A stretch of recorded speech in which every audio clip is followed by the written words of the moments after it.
Alhamdulillah, pegawai non-ASN bisa terima tunjangan hari raya THR dan gaji ke-13 tahun ini syaratnya. Presiden Joko Widodo atau Jokowi mengeluarkan peraturan pemerintah PP nomor 15 tahun 2023 tentang pemberian tunjangan hari raya dan gaji ke-13 kepada aparatur negara, pensiunan, penerima pensiunan, dan penerima tunjangan tahun 2023. PP 15/2023 ini ditandatangani Presiden Jokowi pada tanggal 29 Maret tahun 2023. Pemerintah akan memberikan THR PNS dan gaji ke-13 tahun ini. Dan bagi pegawai non-ASN jangan bersedih, karena bisa juga mendapatkan THR dan gaji ke-13 di tahun ini. Dalam pasal 4 ayat 1 huruf B persyaratan pegawai non-ASN yang sudah bisa menerima THR, yakni telah melaksanakan tugas pokok organisasi secara penuh dan terus-menerus paling singkat selama 1 tahun, sejak pengangkatan atau penandatanganan perjanjian kerja. Jadi pegawai non-aparatur sipil negara ASN patut mengucap syukur alhamdulillah. Pemerintah akan memberikan tunjangan hari raya atau THR dan gaji ke-13 kepada pegawai non-ASN. Namun ada syarat yang harus dipenuhi oleh pegawai non-ASN jika ingin menerima THR dan gaji ke-13.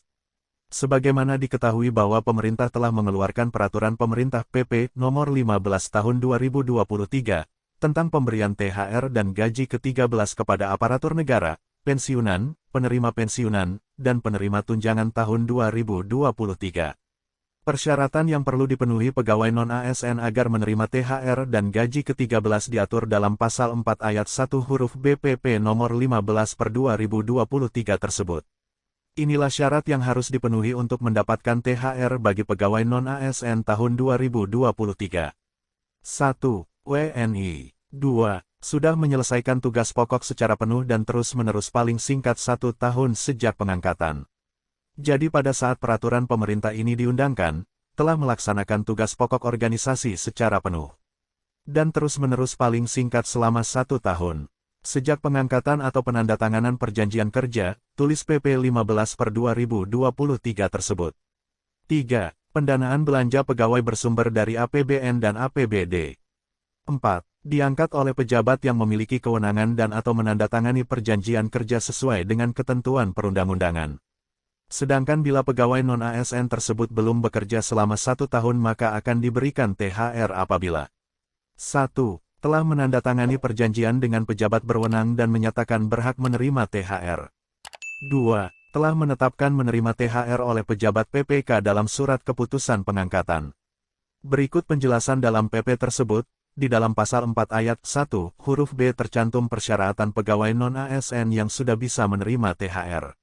Pegawai non-ASN bisa mendapat THR jika telah melaksanakan tugas pokok organisasi secara penuh dan terus-menerus paling singkat selama 1 tahun sejak pengangkatan atau penandatanganan perjanjian kerja.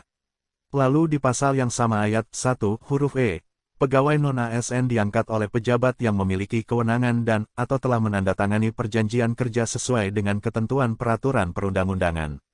Selain itu, jika pegawai non-ASN belum melaksanakan tugas pokok organisasi secara penuh dan terus-menerus paling singkat selama 1 tahun, THR dan gaji ke-13 dapat diberikan apabila telah menandatangani perjanjian kerja, dan dalam perjanjian kerja telah dinyatakan berhak menerima THR dan atau gaji ke-13. THR dan gaji ke-13 bagi PPPK yang anggarannya bersumber dari APBD terdiri dari gaji pokok, tunjangan keluarga, tunjangan pangan, tunjangan jabatan atau tunjangan umum.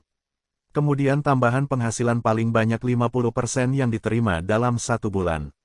Di sisi lain, bagi guru dan dosen yang tidak mendapatkan tukin atau tambahan penghasilan diberikan 50% tunjangan profesi guru serta 50% tunjangan profesi dosen.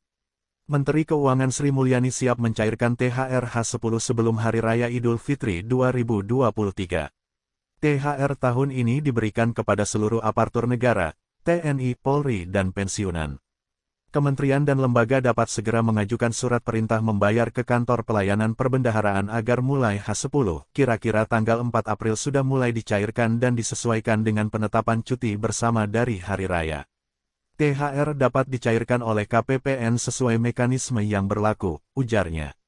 Sementara untuk tenaga honorer yang bertugas pada lembaga non-struktural akan diberikan THR dan gaji 13 yang besarannya sesuai dengan lampiran PMK 0.